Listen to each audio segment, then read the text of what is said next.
পাঠান তো দেখি। আমি চ্যালেঞ্জ করে বললাম আপনার হাওছানাদেরকে কালকে সচিবালয়ে পাঠাক, ওনার হাসনাত আব্দুল্লাহরে পাঠাইতে বলেন, সার্জিস্টে পাঠাইতে বলেন, হাড় হাড্ডি মাংস একত্রে লয়ে আসতে পারে কিনা, আসতে পারবে না। উনি একটা হুমকি দিয়ে যাচ্ছেন, সরকার প্রধানকে হুমকি দিয়ে চলে। উনি বলছেন জনগণকে সাথে নিয়ে আমরা সিদ্ধান্ত নিব, আমরা যদি না পারি। জনগণের কাছে ওনার যাওয়ার ব্যবস্থাটা কি? ভায়া পলিটিক্যাল পার্টি। পলিটিক্যাল পার্টি কি ওনার ছাওছানাদের এনসিপি, ন্যাশনাল চিলড্রেন পার্টি, আর জঙ্গিরা কয়েকটা জঙ্গি, এই একমুট জঙ্গি আর এক চিমটি ওনার চিলড্রেন পার্টি, এটা দিয়ে হবে? এটা দিয়ে উনি হুমকি দেন মানুষকে? এটা কি সঠিক? সেনাবাহিনীকে হুমকি দেন? ও সবকিছু জনগণকে জানিয়ে জনগণকে সাথে নিয়ে হুমকি আপনি যত বাংলাদেশের বড় বিপ্লবী আছে এখানে আসছে, তো অনেক বিপ্লবীদেরকে দেখি, বলবেন যে আপনি বাড়ি করেন তো ভাই 3 তারিখে বিকাল 3টার আগে আপনার কিছু পোস্টিং দেখান তো। কত বড় বিপ্লবী আপনি!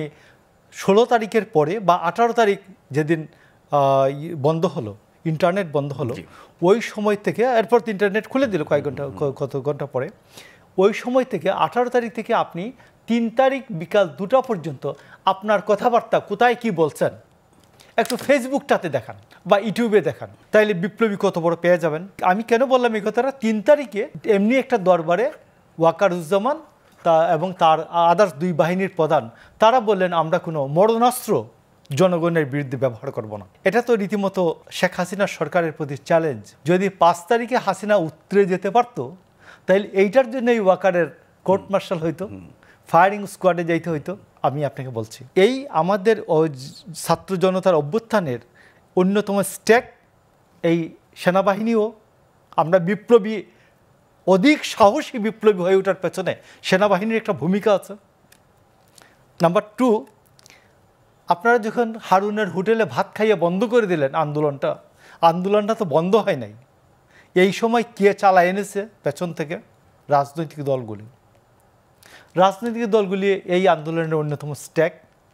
তাইলে আপনি ভর কেন্দ্র ডক্টর ইউনূস তিনি প্রথমেই ব্লান্ডার বললেন যে ছাত্ররা আমার নিয়োগকর্তা।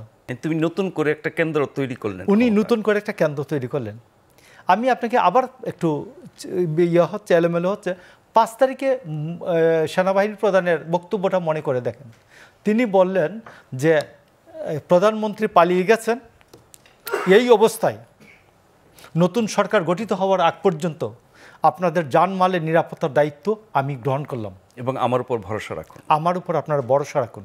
এই সময়ে বিএনপি, সেনাবাহিনী এবং রাজনৈতিক দলগুলি বাংলাদেশে আপনি বলেন এখন যে অবস্থা, আপনাকে যদি যে কোনো এই কামাল ভাইকেও আমাকেও যে কেউ যদি বলে যে ও শালা হচ্ছে এই স্বৈরাচারের দূষর, 5 জন মিলে যদি কিলাইতে শুরু করে তো আপনি 50 জনে কিলাইসে দিয়ে দেবে, এর পরে দেখা যাবে না তিনি বিপ্লবী না মহাবিপ্লবী, পরের কথা, একটা মব লিঞ্চিং তো হয়ে যাবে। তাইলে আপনি নিরাপত্তার দিক থেকে কোথায় আছেন? 5 তারিখ থেকে 8 তারিখ পর্যন্ত আপনি কিন্তু এরকম কিছু হয় নাই। এই ক্ষেত্রে যে বিএনপির একটা সফলতা আপনি মনে করবেন যে তারেক রহমানের বক্তব্য, ম্যাডাম খালেদা জিয়ার বক্তব্য যে আমরা একটা জ্ঞানভিত্তিক সমাজ তৈরি করতে চাই, আমরা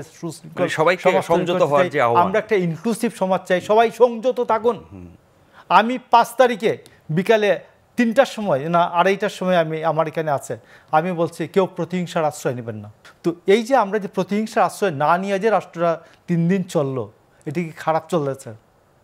আপনি প্রতিহিংসার দিকে যাচ্ছেন কেন? আপনি বন্দর দিয়া দিচ্ছেন, একটা অস্থিরতা তৈরি করছেন। আপনি করিডোর দিয়া দিবেনই, একটা অস্থিরতা তৈরি করলেন। সচিবালয়ের কর্মচারীদের সাথে একটা ঝামেলা তৈরি করলেন, এনবিআর একটা ঝামেলা তৈরি করলেন, পল্লী বিদ্যুৎ একটা ঝামেলা তৈরি করলেন। না, নগর ভবন তো ঝামেলা এখনো চলছে, নগর ভবনে এখনো চলছে। তো আপনি চাইতেছেনটা কি? আপনি এখন আপনার কাছে কি বলে সংস্কার আর কিছু নাই, আপনার কাছে এখন সংস্কারের কোনো প্রায়োরিটি নাই।